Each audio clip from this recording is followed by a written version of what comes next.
The United States economy? Everything seems to be going great. The stock market's at an all-time high. The Federal Reserve's inflation strategy seems to be working. And Arby's just released steak nuggets. On the surface, life is good. But underneath, there's trouble brewing. Because while everyone's busy debating the next interest rate cut or whether Tucker Carlson wears a toque, there's a credit crisis bubbling that nobody seems to be talking about.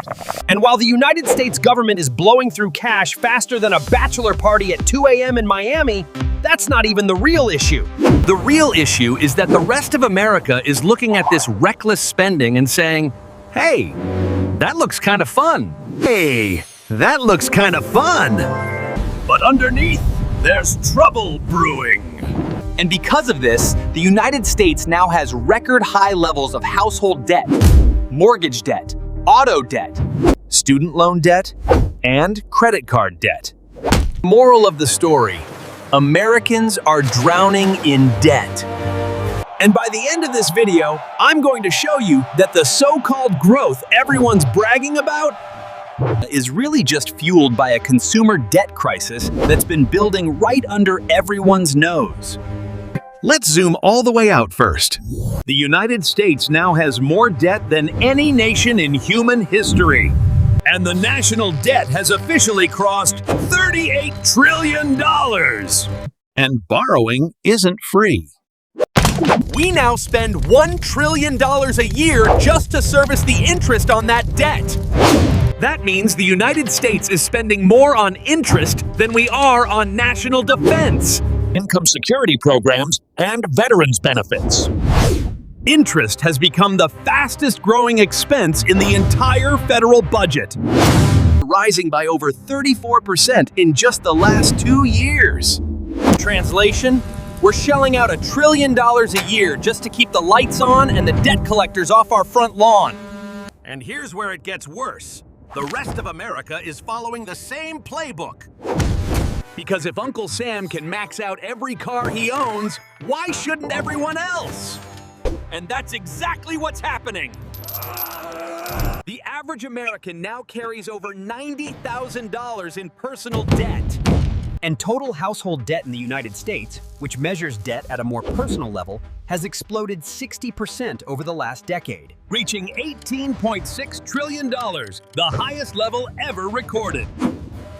So, while the government's piling up debt at the national level, the rest of the country's quietly drowning at the household level.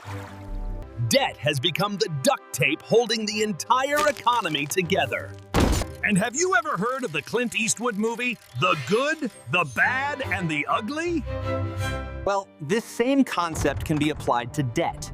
Because when you actually look closer, not all debt is created equal. There's good debt, there's bad debt, and then there's ugly debt. When you look at how the New York Fed categorizes total household debt in the United States, everything falls into two main buckets: housing debt and non-housing debt. And it's only right to start with the good debt, housing debt. Housing debt is then split even further into two categories: mortgage accounts and home equity revolving accounts. Let's get the main one out of the way first: mortgage accounts.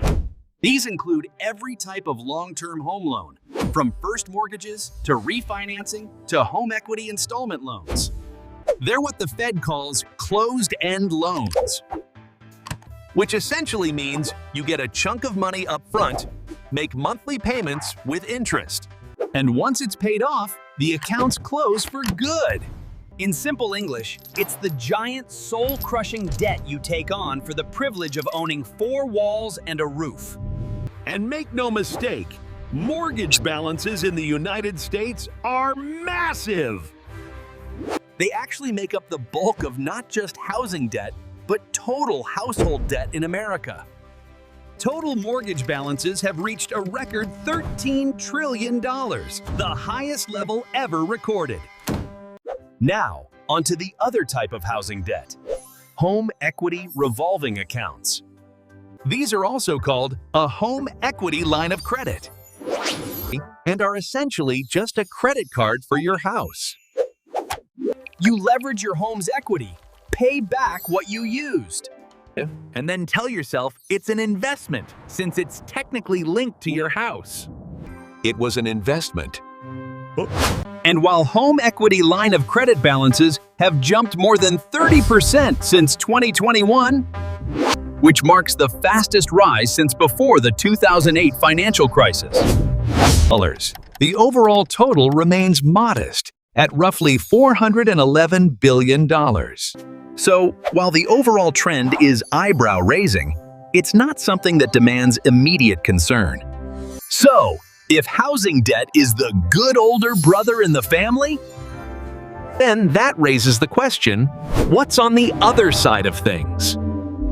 and that would be non-housing debt. This is the problem child. Non-housing debt is split into 4 categories: student debt, auto debt, credit card debt, and other. But auto loans in the catch-all other bucket are holding steady for now. So, we'll save those for another day. However, the same can't be said for the other two: student loan debt and credit card debt. Next on the list, we have student loan debt. America's favorite rite of passage into adulthood and anxiety. And over the past few decades, the cost to go to college has skyrocketed. Why?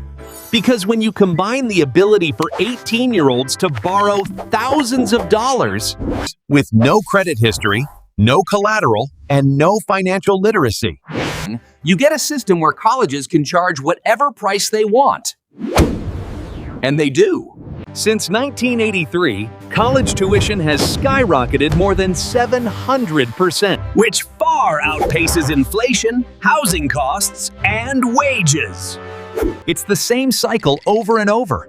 Every year, universities raise tuition, students take on more loans, and student debt grows. And because of this, there's now $1.7 trillion in total student loan balances, which marks the highest level recorded in history.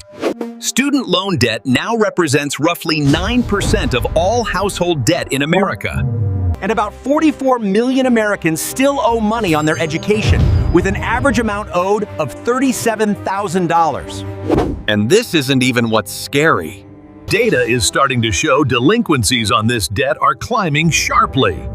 A year ago, less than 1% of borrowers were in serious delinquency, meaning 90 days or more late on what they owed.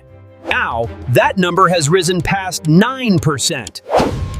And the worst part, unlike a mortgage or an auto loan that's secured and has collateral attached, With a student loan, you can't just sell your degree when things go bad. And here's a fun fact for you. Student debt is one of the few types of debt that typically doesn't get discharged when you file bankruptcy. Student loans are the Aries of the finance world. They never really go away. Now to where it gets ugly, credit card debt. And to say it's just ugly would still be a massive understatement. Because it's not just ugly, it's dangerous. Credit card balances in the United States have now crossed $1 trillion, which is once again the highest level recorded in history. And credit card debt has risen by more than half since 2020. To add some more context, Americans have added more credit card debt in the last 4 years than they did in the entire decade following the 2008 financial crisis. And we're not just swiping like lunatics. We're also opening accounts like there's no tomorrow. The number of active credit card accounts has risen 20% from levels seen before the pandemic and now exceeds 600 million. And with roughly 340 million individuals in the United States, that means the average American is managing several cards, And several monthly payments and several financial headaches. And here's where things start to fall apart. Credit card delinquencies are rising fast.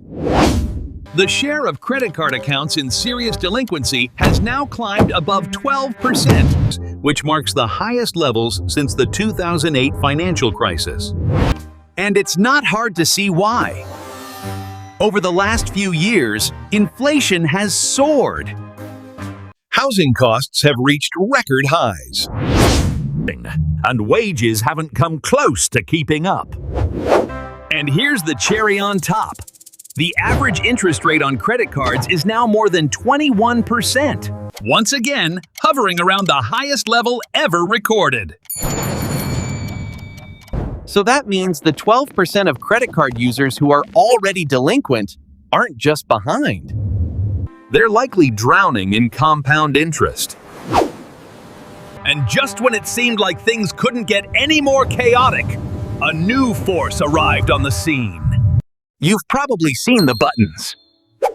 Buy now and pay over time with Affirm. Pay in 4 installments with CLA. And whatever other soft-colored slogans Silicon Valley could dream up. To convince individuals that borrowing money is a form of financial empowerment. But here's the truth. This concept isn't innovation. It's a marketing makeover, and it's credit disguised as convenience.